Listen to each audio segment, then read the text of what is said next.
नमस्ते विद्यार्थी मित्रों, मैं विरल लहरी भूलका सागर विद्या भवन में आपका स्वागत करती हूँ। मेरा विषय है हिंदी। आज हम सीखेंगे व्याकरण विभाग। व्याकरण विभाग में देखने वाले हैं विराम चिन्ह। विद्यार्थी मित्रों, अब आगे देखते हैं कि वाक्य पढ़ते समय कहाँ और कितना रुकना यह सूचित करने के लिए तथा वाक्य के भिन्न भिन्न भाव स्पष्ट करने के लिए विराम चिन्हों का प्रयोग किया जाता है। तो विद्यार्थी मित्रों के वाक्य ने वांचती वखते कया समये કેટલું અટકવું એ દર્શાવવા માટે તથા વાક્યનો અલગ અલગ ભાવ દર્શાવવા માટે વિરામ ચિહ્નનો ઉપયોગ કરવામાં આવે છે। अब देखते हैं कि विराम चिन्हों के नाम। तो पूर्ण विराम, अल्प विराम, योजक चिन्ह, प्रश्नवाचक चिन्ह, उद्गार चिन्ह, अवतरण चिन्ह, यह सभी विराम चिन्हों के बारे में आज हम जानकारी प्राप्त करेंगे। अब देखते हैं पूर्ण विराम के बारे में। पढ़ते समय जिस स्थान पर वाक्य समाप्त होता है वहाँ पूर्ण विराम का चिन्ह लगाया जाता है कि वांचते वखते જે સ્થાન પર વાક્ય પૂરું થાય છે ત્યાં આપણે પૂર્ણ વિરામની નિશાની કરીએ છીએ। પૂર્ણ વિરામની નિશાની તમને આપેલી છે। जैसे रामपुर नामक एक गाँव था। दूसरा, औरतें पानी भर रही है। तीसरा, गाय एक पालतू जानवर है। अब आगे देखते हैं दूसरा अल्प विराम। तो अल्प विराम का प्रयोग कब होता है? वाक्य पढ़ते समय जिस स्थान पर थोड़ी देर पूर्ण विराम से कम रुकना हो वहाँ अल्प विराम का चिन्ह लगाया जाता है कि वाक्य वांचती वखते जे स्थान पर थोड़ो समय अटकवानो होय અને પૂર્ણ વિરામ કરતાં થોડો ઓછો સમય અટકવાનો હોય ત્યારે આપણે અલ્પ વિરામનો ઉપયોગ કરીએ છીએ। जैसे दादाजी एक बात बताइए। दूसरा, अमरीश दुकान से नमक, तेल, साबुन आदि लाया। तीसरा, विभा गुजराती, हिंदी और अंग्रेजी में होशियार है। विद्यार्थी मित्रों, अब आगे देखते हैं तीसरा योजक चिन्ह। तो योजक चिन्ह वाक्य में कब लगाया जाता है कि वाक्य में कुछ शब्दों के बीच में योजक चिन्ह लगाया जाता है कि वाक्य में अमुक शब्दनी वच्चे योजक चिन्हનો उपयोग કરવામાં આવે છે। जैसे पहला, रात दिन मेहनत करने वाले को सफलता अवश्य मिलती है। दूसरा, जीवन में सुख दुख आते जाते ही रहते हैं। तीसरा, राजू के माता पिता यात्रा पर गए हैं। अब आगे देखते हैं चौथा प्रश्नसूचक चिन्ह। प्रश्नसूचक चिन्ह એટલે કે પ્રશ્નાર્થ चिन्ह। तो विद्यार्थी मित्रों, प्रश्नसूचक चिन्ह वाक्य में कब और कहाँ लगाया जाता है यह देखते हैं कि इस विराम चिन्ह का उपयोग प्रश्नसूचक वाक्य के अंत में किया जाता है कि आ विराम चिन्हનો उपयोग वाक्यना अंतમાં કરવામાં આવે છે। जैसे हमें पेड़ क्यों लगाने चाहिए? दूसरा, किसान खेत में क्या कर रहा है? तीसरा, यह किसका घर है? तो વિદ્યાર્થી મિત્રો કે જ્યારે આપણે પ્રશ્ન પૂછતા હોઈએ ત્યારે આપણે પ્રશ્નાર્થ ચિહ્નનો ઉપયોગ કરીએ છીએ। अब आगे देखते हैं पांचवा, उद्गार चिन्ह। तो विद्यार्थी मित्रों, उद्गार चिन्ह का प्रयोग कब किया जाता है यह देखते हैं। बात करते समय हर्ष, शोक, घृणा, प्रशंसा, आश्चर्य आदि भाव व्यक्त करने के लिए उद्गार चिन्ह का प्रयोग किया जाता है। तो विद्यार्थी मित्रों કે જ્યારે વાત કરતી વખતે જે સમયે આપણે હર્ષ એટલે કે આનંદ દર્શાવતા હોઈએ, શોક, નફરત દર્શાવતા હોઈએ, વખાણ, આશ્ચર્ય વગેરે જેવો ભાવ વ્યક્ત કરતા હોઈએ ત્યારે આપણે ઉદ્ગાર ચિહ્નનો ઉપયોગ કરીએ છીએ। जैसे वाह क्या चौका मारा है। दूसरा, माँ मुझे पहला इनाम मिला। तीसरा, हाय मैं तो लूट गया। अब आगे देखते हैं छठा, अवतरण चिन्ह। तो विद्यार्थी मित्रों, अवतरण चिन्ह का प्रयोग कब किया जाता है यह देखते हैं कि जब किसी के कथन या कहे गए शब्दों को ज्यों का त्यों लिखना हो तो अवतरण चिन्ह का प्रयोग किया जाता है। तो विद्यार्थी मित्रों, कोईनु निवेदन अथवा के कोईए कहेला शब्दों जेमनु तेम लखवा माटे આપણે अवतरण चिन्हનો उपयोग करिए છીએ। जैसे प्रतीक ने पूछा, सबसे पहले अंतरिक्ष में कौन गया था? दूसरा, बसों में लिखा होता है धूम्रपान वर्जित है। तीसरा, मौसी ने कहा, बेटा दोस्ती के लिए कोई अपना ईमान नहीं बेचता। तो विद्यार्थी मित्रों, कोईનું નિવેદન દર્શાવવા માટે કે કોઈએ કહેલું વાક્ય દર્શાવવા માટે આપણે અવતરણ ચિહ્નનો उपयोग કરીએ છીએ। विद्यार्थी मित्रों, अब आगे देखते हैं समानार्थी या पर्यायवाची शब्द। कि समानार्थी शब्द अर्थात ऐसे शब्द जिनका अर्थ समान हो। કે સમાનાર્થી શબ્દ એટલે એવો શબ્દ કે જેનો અર્થ સરખો થતો હોય। जैसे आकाश का समानार्थी शब्द है नभ, गगन। सूर्य का समानार्थी शब्द है रवि, भानु, आदित्य।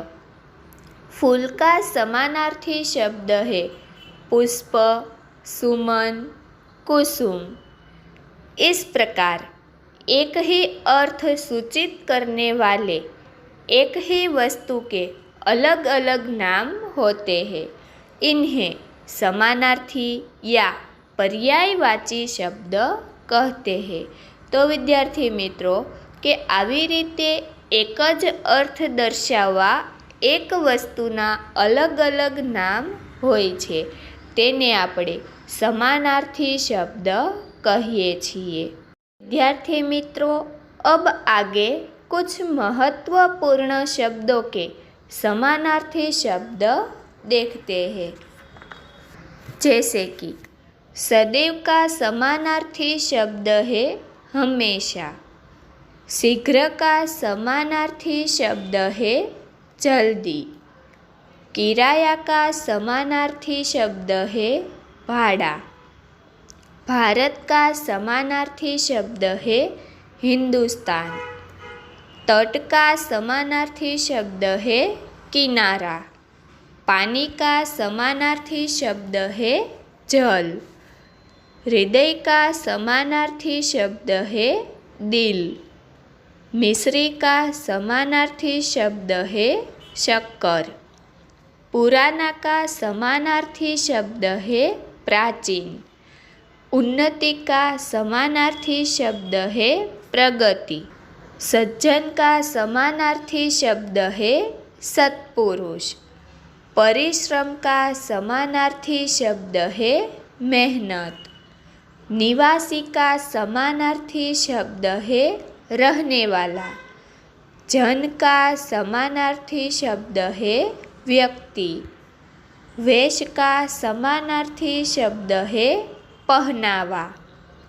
बेला का समानार्थी शब्द है मोगरा।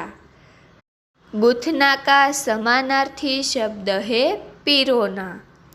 न्यारी का समानार्थी शब्द है निराली।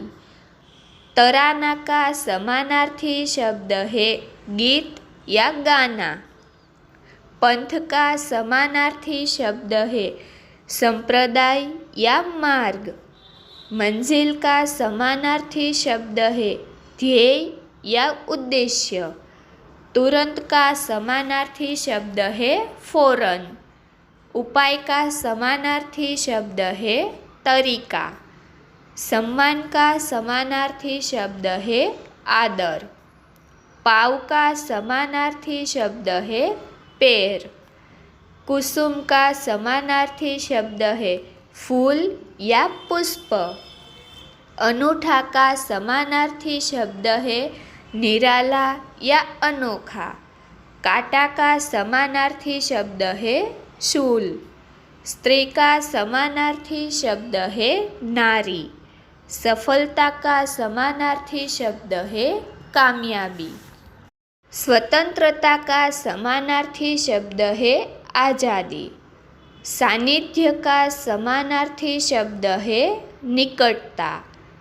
उपाधि का समानार्थी शब्द है पदवी। सूर्य का समानार्थी शब्द है रवि। रुचि का समानार्थी शब्द है दिलचस्पी। निधन का समानार्थी शब्द है मृत्यु। इरादा का समानार्थी शब्द है संकल्प। इच्छा का समानार्थी शब्द है अभिलाषा। ज्यादा का समानार्थी शब्द है अधिक।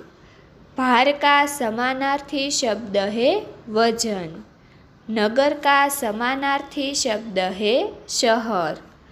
उजाला का समानार्थी शब्द है प्रकाश। चीज का समानार्थी शब्द है वस्तु। बादल का समानार्थी शब्द है मेघ। पेड़ का समानार्थी शब्द है वृक्ष। पंथी का समानार्थी शब्द है यात्री। सार का समानार्थी शब्द है निष्कर्ष। लालच का समानार्थी शब्द है लोभ। ढोर का समानार्थी शब्द है पशु। हाय का समानार्थी शब्द है बद्दुआ। सहारा का समानार्थी शब्द है आधार या अवलंब। दुनिया का समानार्थी शब्द है संसार। कर्तव्य का समानार्थी शब्द है फर्ज। बेखबर का समानार्थी शब्द है लापरवाह। मानवता का समानार्थी शब्द है इंसानियत। अतिथि का समानार्थी शब्द है मेहमान। नुकसान का समानार्थी शब्द है हानि। ख्याल का समानार्थी शब्द है विचार। प्रयास का समानार्थी शब्द है प्रयत्न। प्रसिद्ध का समानार्थी शब्द है विख्यात या मशहूर। अब आगे देखते हैं। अल्पाहार का समानार्थी शब्द है नाश्ता। खजाना का समानार्थी शब्द है कोष। जांच का समानार्थी शब्द है परीक्षण। अमीर का समानार्थी शब्द है धनवान। नीड का समानार्थी शब्द है घोंसला। उम्र का समानार्थी शब्द है आयु। मधुर का समानार्थी शब्द है मीठा। प्रशंसा का समानार्थी शब्द है तारीफ। बराबरी का समानार्थी शब्द है समानता। सामर्थ्य का समानार्थी शब्द है शक्ति या बल। गर्व का समानार्थी शब्द है अभिमान। प्रकृति का समानार्थी शब्द है स्वभाव। युग का समानार्थी शब्द है जमाना। लाडला का समानार्थी शब्द है प्यारा। अचानक का समानार्थी शब्द है एकाएक। आश्चर्य का समानार्थी शब्द है अचरज। खुशी का समानार्थी शब्द है प्रसन्नता। प्रमाण का समानार्थी शब्द है सबूत। मालिक का समानार्थी शब्द है स्वामी। परिवार का समानार्थी शब्द है कुटुंब। ईर्ष्या का समानार्थी शब्द है जलन। नदी का समानार्थी शब्द है सरिता।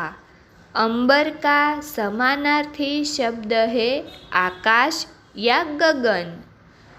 भयानक का समानार्थी शब्द है डरावना। आँख का समानार्थी शब्द है नेत्र या नयन।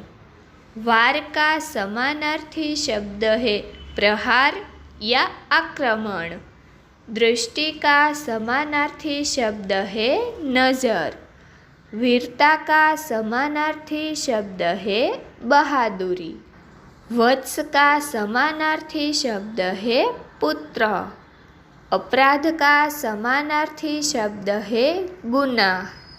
दंड का समानार्थी शब्द है सजा। चेष्टा का समानार्थी शब्द है प्रयत्न। धब्बा का समानार्थी शब्द है दाग। सेना का समानार्थी शब्द है फौज। वर्ष का समानार्थी शब्द है साल। चिंता का समानार्थी शब्द है फिक्र। निर्भयता का समानार्थी शब्द है निडरता। रोष का समानार्थी शब्द है क्रोध। विश्वास का समानार्थी शब्द है भरोसा। कसर का समानार्थी शब्द है कमी। आभारी का समानार्थी शब्द है कृतज्ञ। दास का समानार्थी शब्द है सेवक। अवस्था का समानार्थी शब्द है उम्र। क्षमा का समानार्थी शब्द है माफ़ी। अगाध का समानार्थी शब्द है गहरा। तर्क का समानार्थी शब्द है दलील।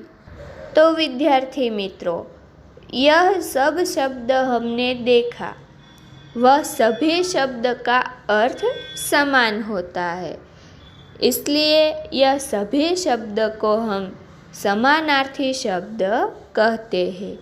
अस्तु।